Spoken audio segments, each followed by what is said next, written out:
April महिन्यामधल्या त्या बहुचर्चित ceasefire नंतर म्हणजे युद्धबंदीनंतर जगाला असं वाटलं होतं की आता मध्य पूर्वेमधला जो तणाव आहे तो शांत झालेला आहे। पण ती फक्त एका मोठ्या वादळापूर्वीची शांतता होती।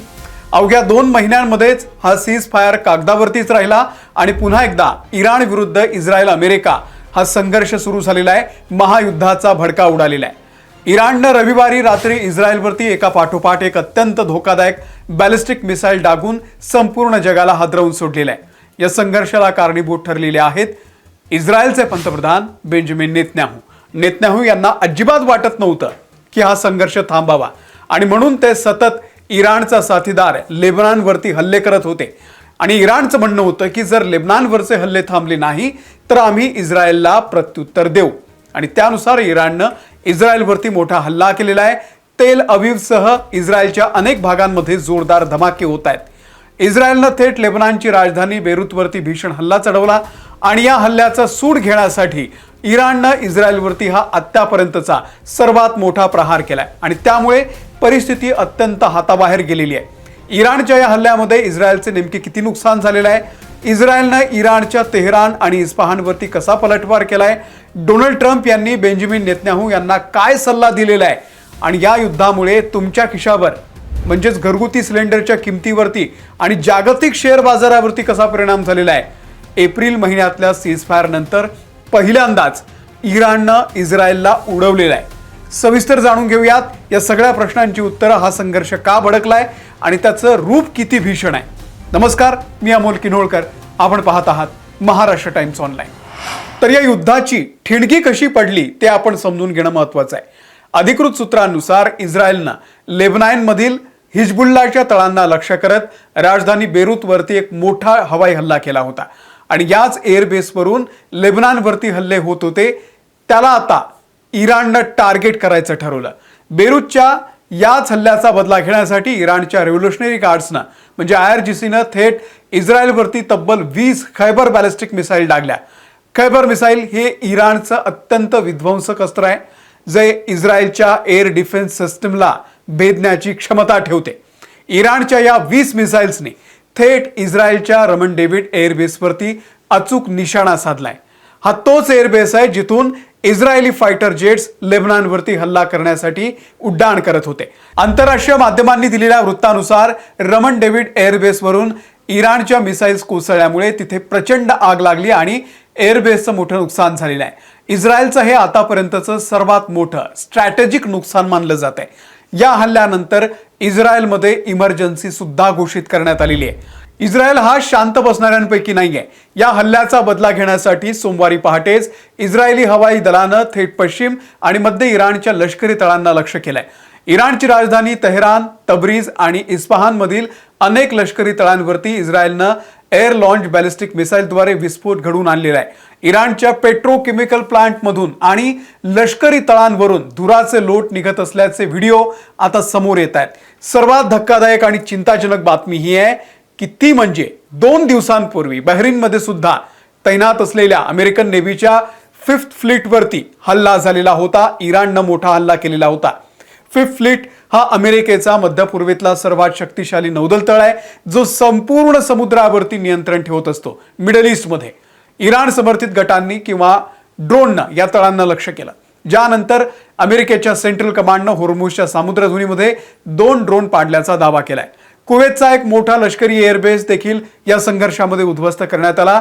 इराण आणि त्यांच्या मित्र राष्ट्रांनी म्हणजे अन्सारुल्लाह, हुती आणि इराकी गट यांनी अमेरिकन आणि इस्रायली हितसंबंधांना चहूबाजूंनी घेरायला सुरुवात केलेली आहे। जर हा वाद पुढच्या 48 तासांमध्ये शांत झाला नाही तर मिडल ईस्टमधील किमान 12 अरब देशांवरती थेट हल्ले होऊ शकतात किंवा ते या युद्धामध्ये उडले जाऊ शकतात।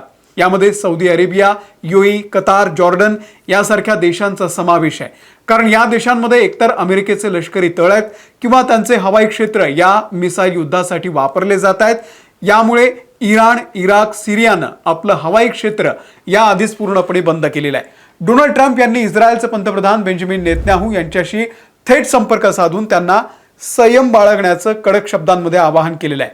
ट्रम्प यांनी स्पष्ट म्हटलेलं आहे की आम्ही मध्य पूर्वेमध्ये एक मोठ्या शांतता प्रस्थापित करणाऱ्या शांतता कराराच्या आणि सीजफायरच्या अगदी जवळ पोहोचलेलो आहोत.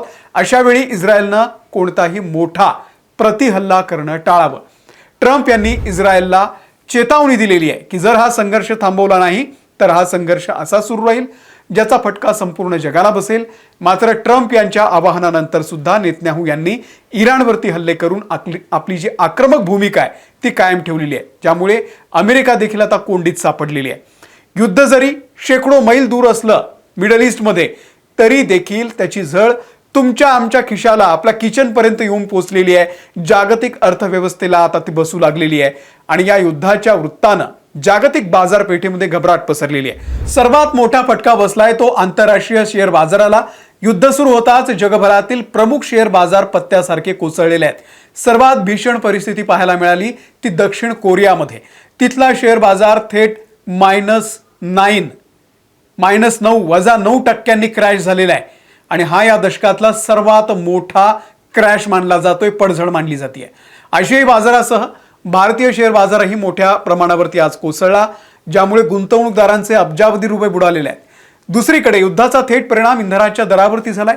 आंतरराष्ट्रीय बाजारामध्ये ब्रेंट क्रूड ऑइलच्या किमती 3 ते 4% वाढून $96.75 प्रति बॅरेलवरती पोहोचलेल्या आहेत आणि याचा थेट परिणाम सर्वसामान्य नागरिकांवरती झालेला आहे. घरगुती LPG सिलेंडरच्या किमती थेट 29 रुपयांनी वाढलेल्या आहेत. जर हे युद्ध असं सुरू राहिलं तर येत्या काही दिवसात पेट्रोल डिझेलच्या किमती देखील वाढू शकतात आणि त्यामुळे महागाई पुन्हा एकदा गगनाला भिडू शकते. परिस्थितीचं गांभीर्य ओळखून भारतानं ही मोठी पावलं उचललेली आहेत.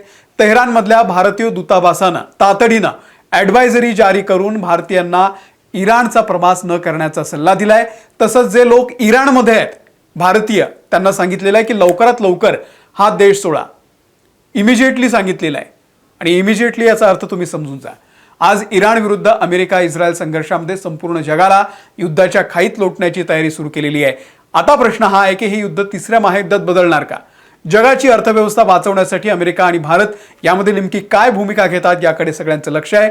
तुम्हाला नेमकं काय वाटतंय? या युद्धाला नेमके कोण जबाबदार आहेत, इस्रायल की इराण? तुमच्या प्रतिक्रिया आम्हाला कमेंट बॉक्समध्ये नक्की सांगा.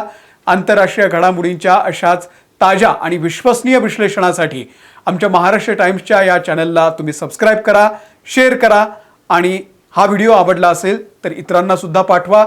आम्ही इंस्टाग्रामवरती आहोत, एक्सवरती आहोत, फेसबुकवरती आहोत, तिथेही आम्हाला फॉलो करा. धन्यवाद.